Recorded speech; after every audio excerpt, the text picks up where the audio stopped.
I'm Patricia, and this is Investigating Vegan Life with Patricia Kathleen. This series features interviews and conversations I conduct with experts from food and fashion to tech and agriculture, from medicine and science to health and humanitarian arenas. Our inquiry is an effort to examine the variety of industries and lifestyle tenets in the world of vegan life. To that end, we will cover topics that have revealed themselves as common and integral when exploring veganism. The dialogue captured here is part of our ongoing effort to host transparent and honest rhetoric for those of you who, like myself, find great value in hearing the expertise and opinions of individuals who have dedicated their work and lives to their ideals. You can find information about myself and my podcast at patriciakathleen.com. Welcome to Investigating Vegan Life. Now let's start the conversation.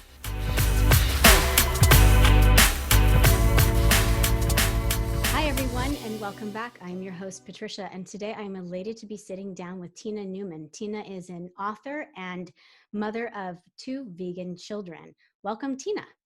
Hi, thank you for having me. Absolutely. I'm so excited to unpack. I will tell everyone, Tina has written a children's book that I think is exceptional. And really quickly, you can find out more about everything we're talking about today, as well as Tina and a lot of her endeavors on her website, www.vivi-the-supervegan.co.uk. Let me spell that for you. It's VIVITHESUPERVEGAN.co.uk. And that is coincidentally the title of Tina's book. For everyone listening, I will read a quick roadmap of today's podcast to give you a trajectory as to where the inquiries will be based out of. And I will also read a quick bio on Tina to give everyone a nice platform as to who we are speaking with today. The roadmap for today's podcast will first look at Tina's academic background and occupational and career experience leading her up to this point. We will also unpack Tina's personal history and rhetoric with her vegan story. And then we will turn our efforts towards unpacking Vivi the Supervegan, which is Tina's children's book that has recently hit. I'll climb through a lot of the logistics, the publication, the length that it took publishing, all of those, and then the date. And then we'll also look towards the ethos and the philosophy behind it and some of the impetus that caused Tina to write the book. I will then turn towards some of Tina's work in her other endeavors, namely one, Vegan Mamas, which is based out of the UK. That's an online support group for vegan families and other community members. I'll unpack that, find out what they're doing there, what their future endeavors with that looks like, and we'll wrap everything up with future advice that Tina may have for those of you who are looking to get involved with some of her endeavors or join some of her circles. As promised, a quick bio on Tina before I start peppering her with questions. Tina Newman is the author of the new vegan children's book series, Vivi the Supervegan. She is a writer, makeup artist, and qualified animal nursing assistant living in Suffolk, UK. Tina shares her home and life with her husband, dog, and her 2 own little super vegans. I want to say Lyla and Ada, but I have not clarified. Right. Okay. Yeah. She has created Vivi the Supervegan with the hope that her stories will encourage children to take a stand and empower them to be compassionate and kind to all kinds.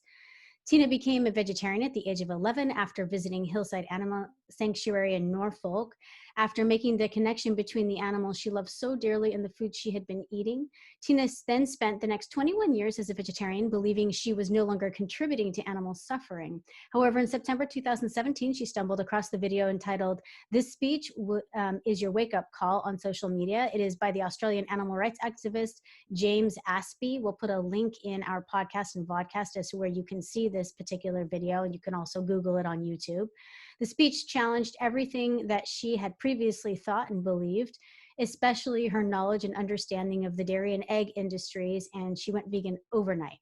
After spending the next few years researching and watching many documentaries on Netflix, like What the Health, Forks Over Knives, and Cowspiracy, her convictions were now so strong that she went to her first activism event in November and has been a passionate animal rights activist, spreading awareness and helping to educate others ever since. You can find her on Instagram at Vivi the Supervegan, as well as Facebook. and Twitter, again, the website, vivthesupervegan.co.uk. You can find out more about her there. So Tina, I want to unpack the book, but before we get to that, I know I've given just a taste of your journey and things of that nature, but I kind of want to look at your academic background. I know that you grew up largely as a vegetarian, and the sanctuary that you went to, the Hillside Animal Sanctuary, started as a horse sanctuary in 1984.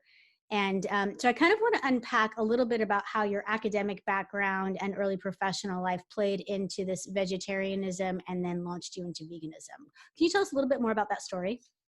Yeah, of course. It's quite funny actually, because I grew up in London, and I've kind of gone like full circle. So I live in somewhere called Suffolk. It's a real rural farming community in East Anglia, and the Hillside Animal Sanctuary was in Norfolk, which is the county above Suffolk.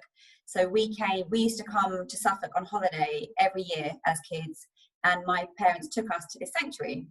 So there's little old me. I was the biggest animal lover, still am. And I'm going around this sanctuary, and that's when I had the realization. So then I obviously spent my childhood in London, grew up.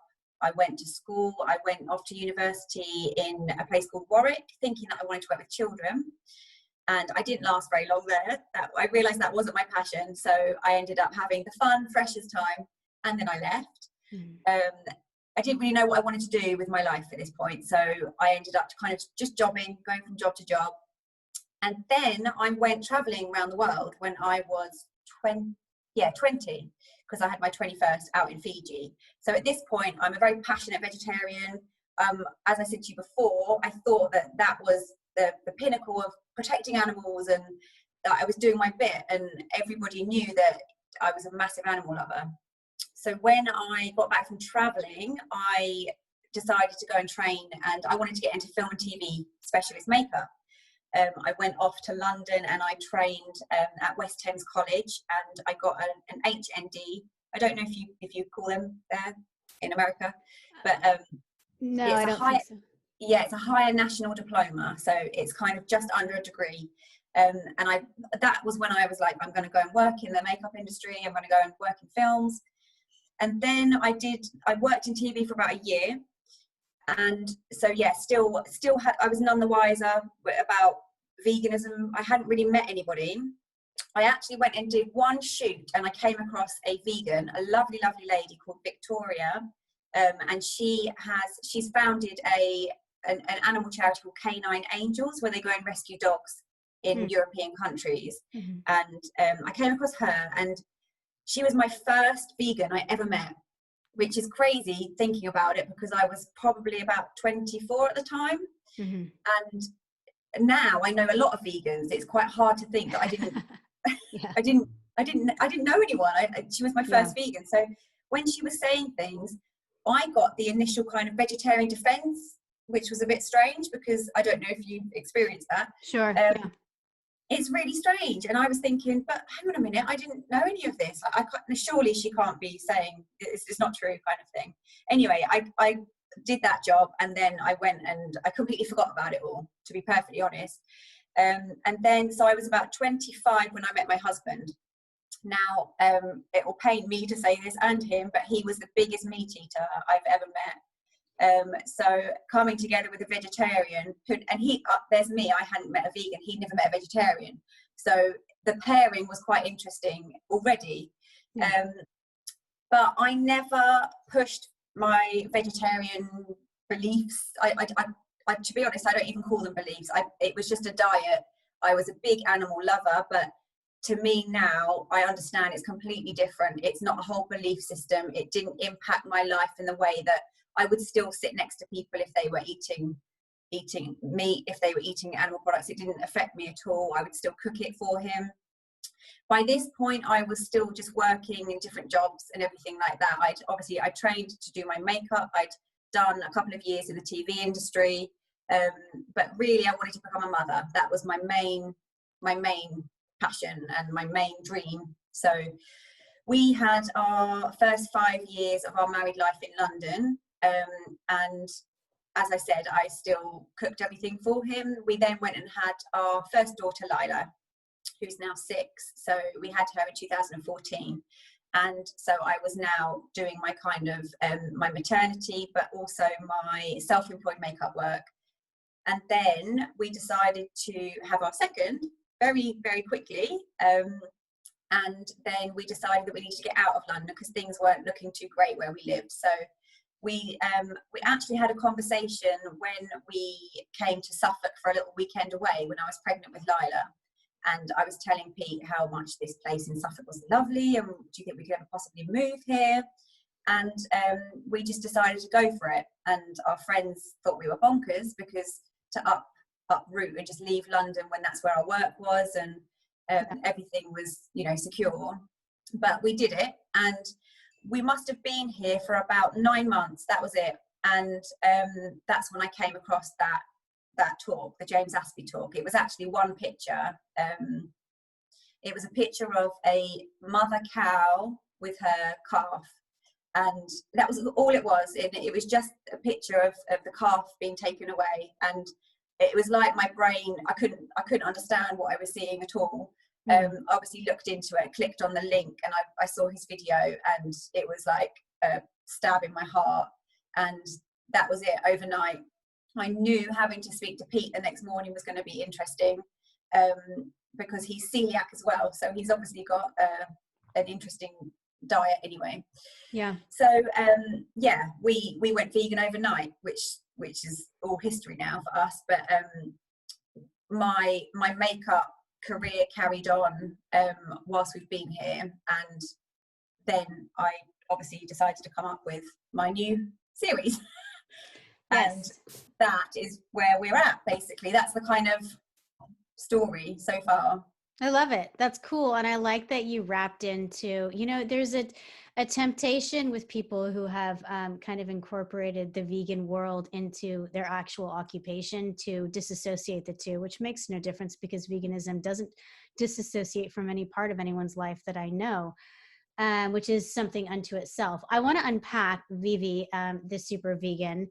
First, I want to get into when was it published? How long did it take to write? And when did you first get the idea? So it was published last year, so 2019 in August. I actually came up with the idea the summer before, so it was only a year in the making.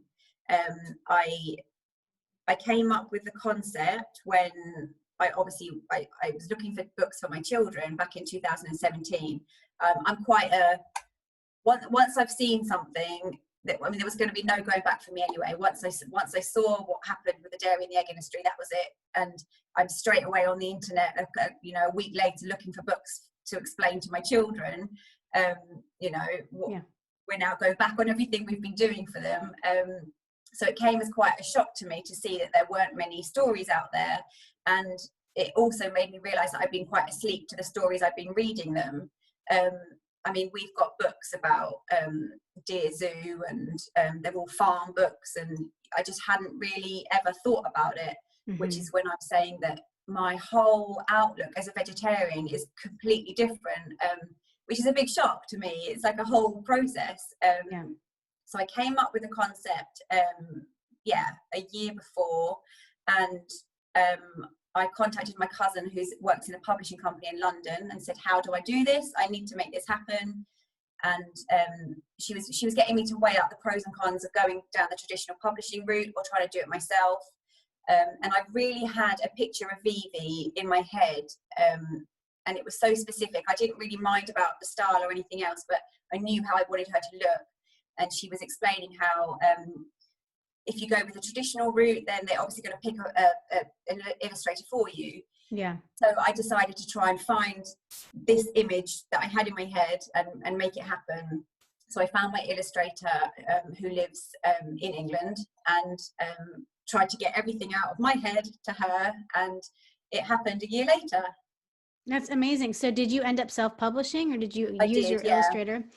Yeah, I mean, I'm not sure how things are happening across the pond, but over here, it's becoming more the preferred route. The industry, I think, needs to suffer a massive revolution. And I think that they are slowly, but publishing, particularly with books like you have, you know, where this author needs to have a clear vision and communication. There's just been a traditional history over the past 100 years, at least in the United States, of publishing, where they own it. They own the idea, they own you, you know, and for that, they promote you and do things like that. Of I did course, say yeah. I had this weird, and I'm not sure, I must have made it up in my head, but my children did simultaneously at the same time. When I was looking into your book, because of J.K. Rowling and Harry Potter, we think that England and the UK is like this like nexus of children literature. You know, it's just like they love you. They want you to provide more. And I was wondering, is that true? Is that something that I just made up? Was there kind of a burgeoning or an awakening in the UK with the advent of Harry Potter with children's and young adult literature?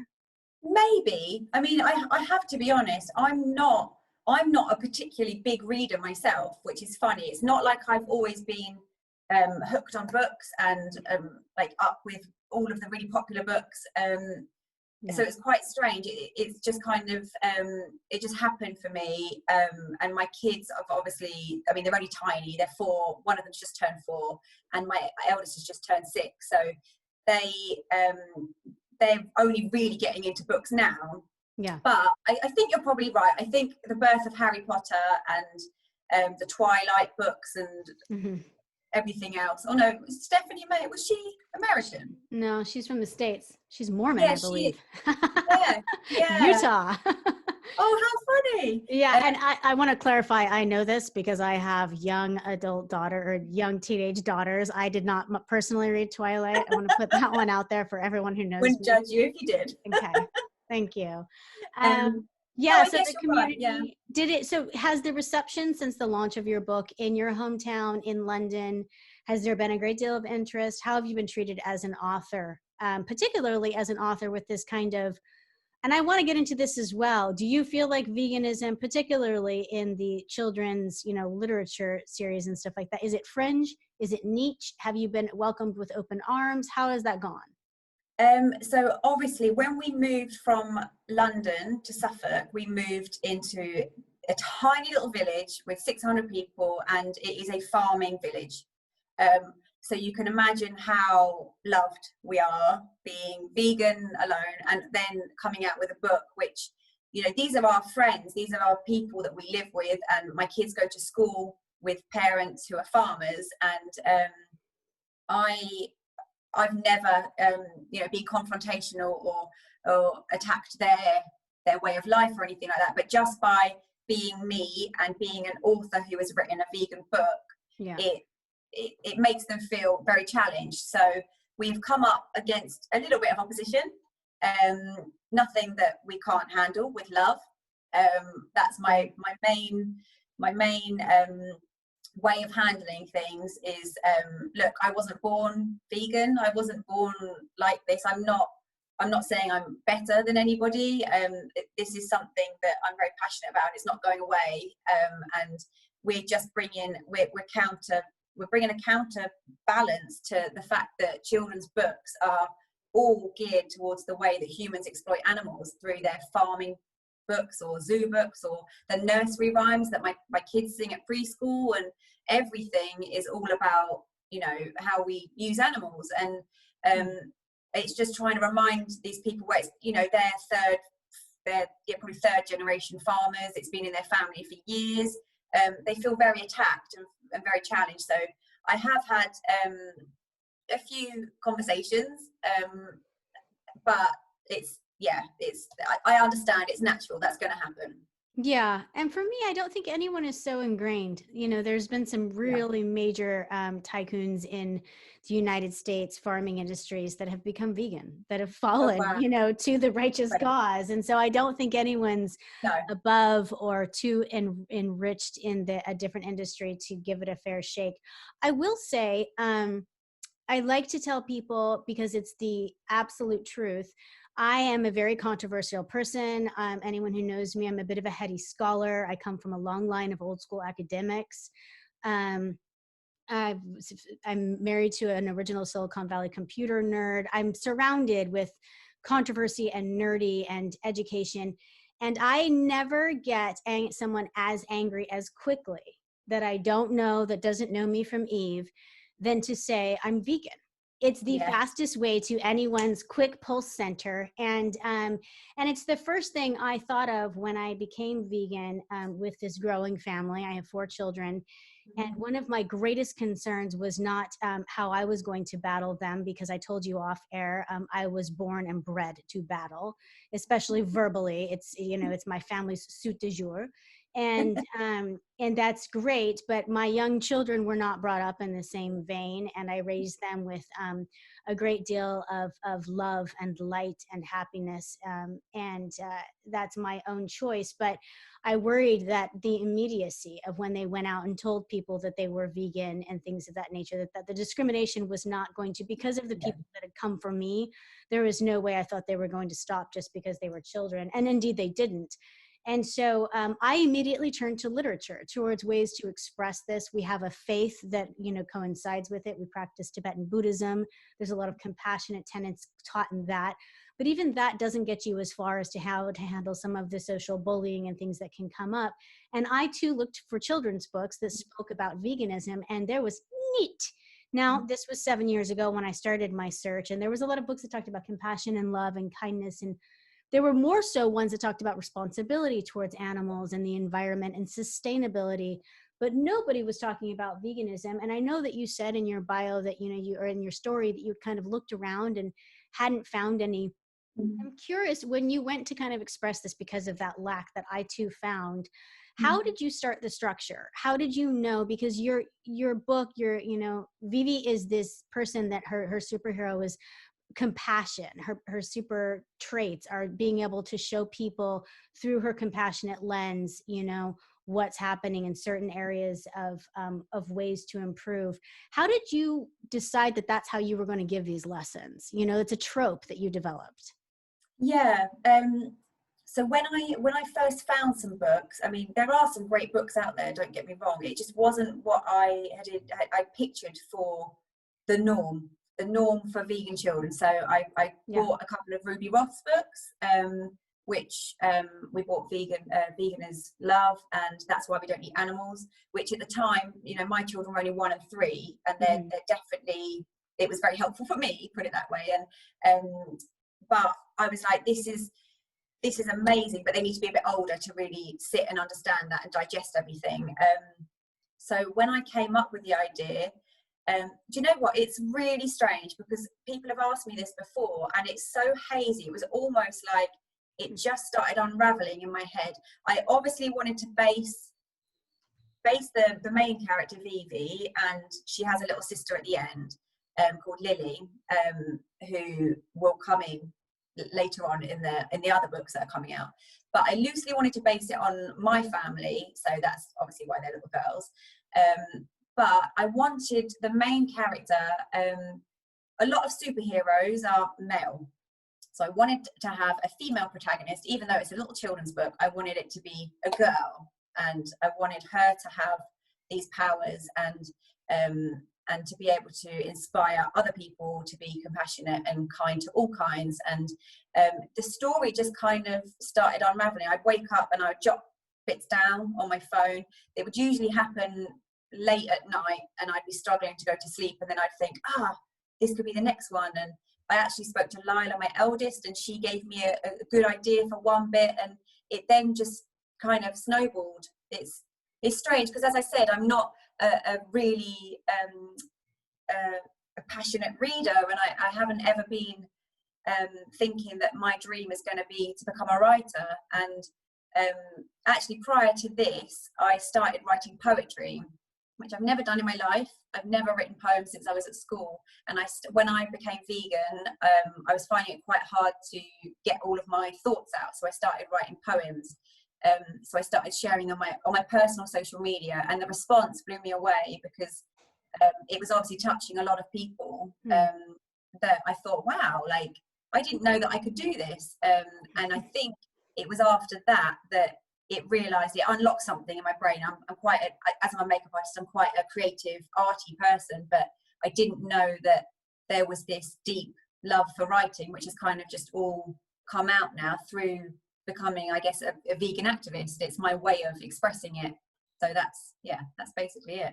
Yeah, I think most writers, need a muse of some sort. And it sounds like this may have been what tapped into yours and, served as yours.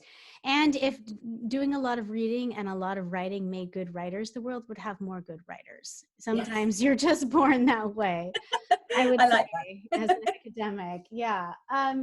So I'm curious, you kind of dropped, before we switch gears and look at vegan mamas, you just like dropped a little breadcrumb for me, and I'm going to pick that one right up. You said you were planning on future books. How many do you think you have in the works? So the second one is due out later this year. It's currently with the illustrator. So that, all being well, before lockdown, I would have had everything ready to go to print now, but it's kind of pushed everything back. But that will be out probably maybe August, September, probably the same time as last year. And in my head at the minute, as it stands, I've probably got 3 or 4 at the minute. Beautiful. What are the topics? Oh, that'll be telling. Okay. Had to ask. Let's just say that there's a new character in the second one. Nice. And although the whole message is staying the same through with veganism, they're always going to be the same, there's a whole new dynamic in the book and an added message to it. That's exciting. So for everyone who's looking to pick up your book, you have a lot of different venues. Can they find it? You can find it on Amazon for those of us in the States, and your website. Only Amazon UK. We're not on. Right. So, but we sell via our website. It's available worldwide via our website. On the website. Yeah, absolutely. Yeah. Well, that's exciting. I think everyone should follow you on your social. Keep abreast of when the next one drops, and pick up the first, obviously, Vivi the Supervegan. I think is an awesome and fantastic. I hope we get to circle back around and talk to you when you come out with your second one too.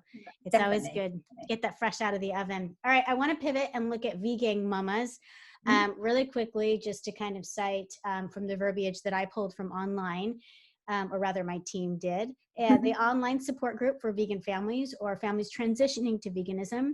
You guys also help and advise local businesses to become more inclusive by adding plant-based options and to their menus. And you also go to schools and educational facilities to conduct educational talks regarding animal aid. And so I want you to kind of unpack those 3 areas for me. Let's start with the online vegan family. I know you guys have a Facebook group.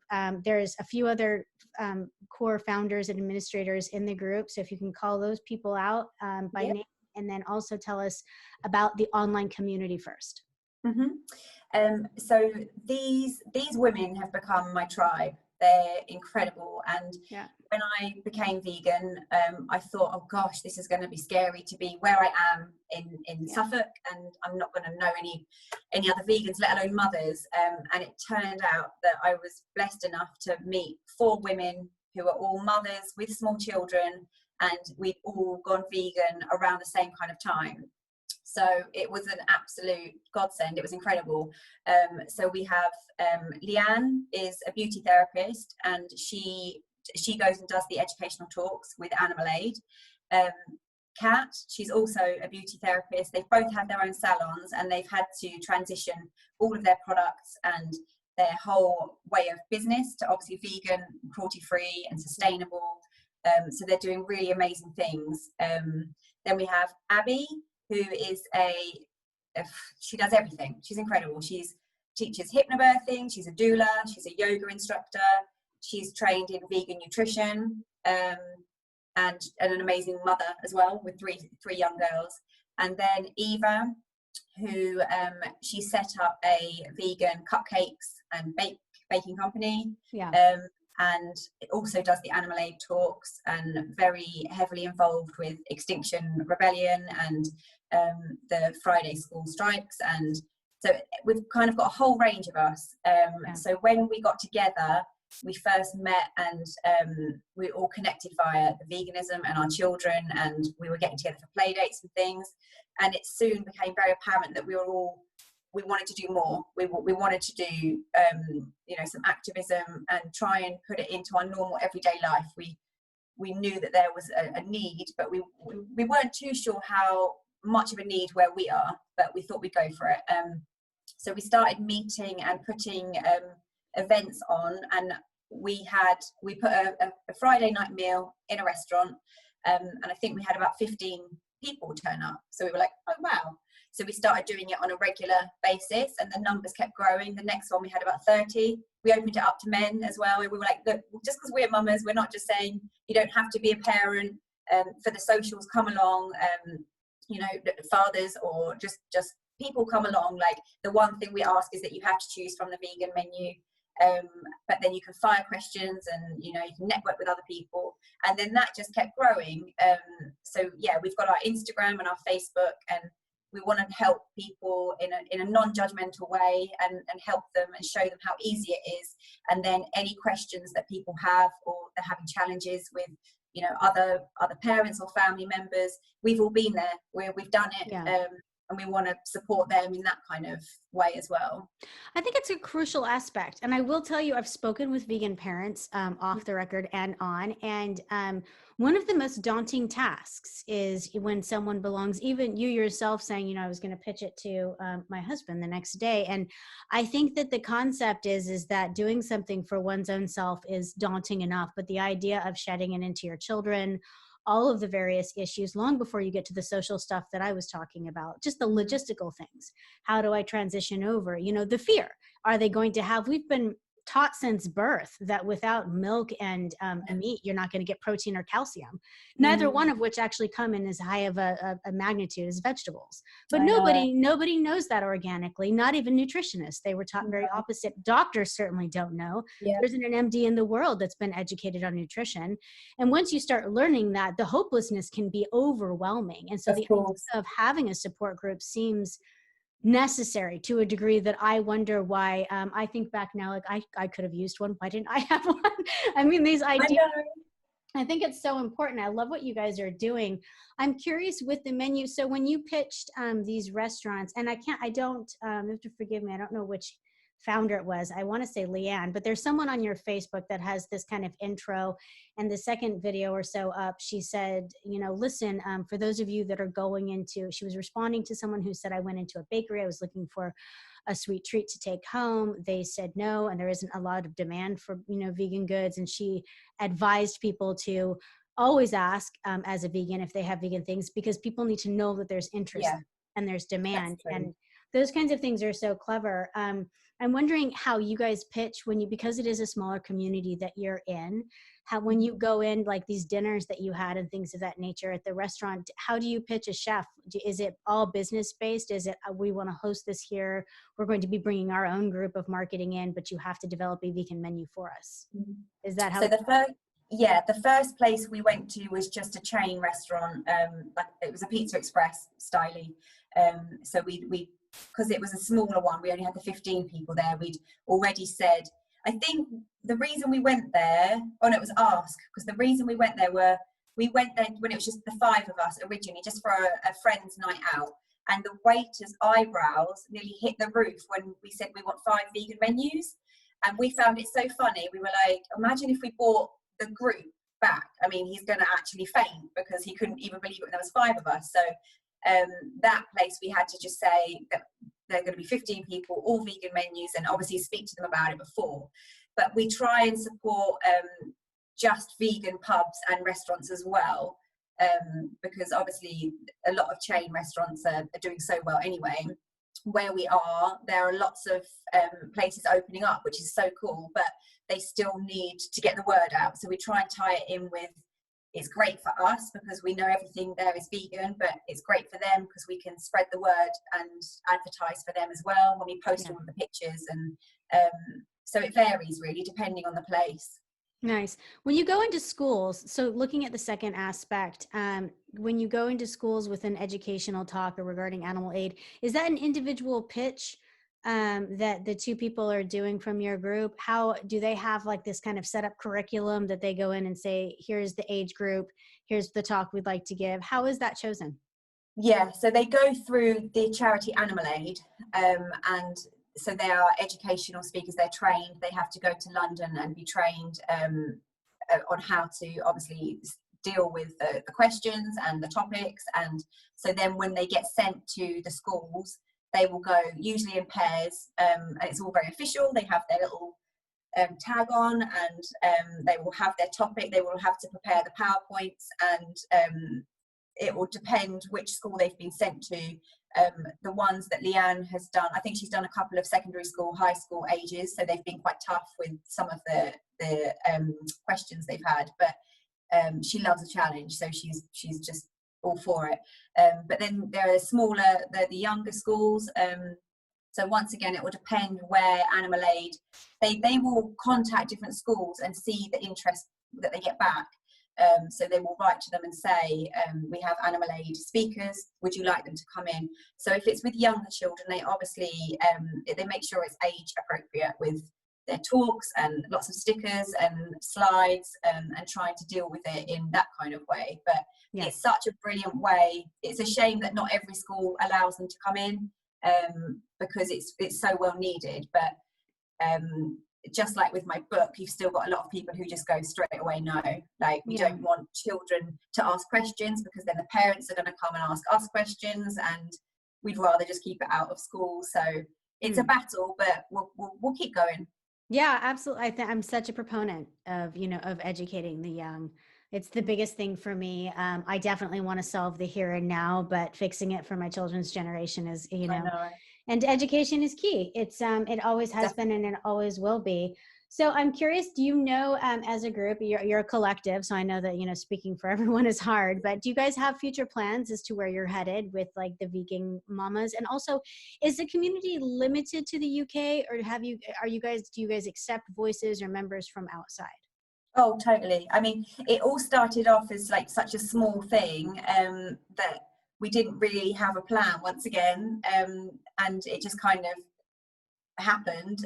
But once we launched on Instagram, that obviously opened it up to worldwide, and it'd be amazing. Like, we get women, or we've had a couple of dads, but mainly women, contact us and say, I don't know anybody anywhere, I'd love to do this kind of thing. So we'll always try and encourage people, and we'll put posts out and say, let us know where you are, and we'll try and team people up, because we want little vegan mama groups appearing everywhere. So it would be amazing to see something like that. But yeah, it's definitely all's welcome from anywhere. That's wonderful. That's fantastic. Well, I look forward to it. I look forward to looking into further. I'm going to join, even though I'm over in San Diego, California. I'll be on with you guys any day. I love lending voice to group, and we're nothing without our numbers. It's difficult unless you're the author, which is you. I look forward, Tina. I look forward to the children's book that you're writing coming out. I want everyone to get on and check out Vivi the Supervegan.co.uk, and the book. Consider getting it. Get your local library to get it. And I really appreciate your time and your story today, and telling us all of your vegan journeys. I think candor is hard sometimes when it's a personal narrative, and I really appreciate yours. Brilliant. Thank you for having me. Absolutely. For everyone listening, thank you so much for giving me your time today. And until we speak again next time, remember to stay safe, eat well, and always bet on yourself. Sláinte.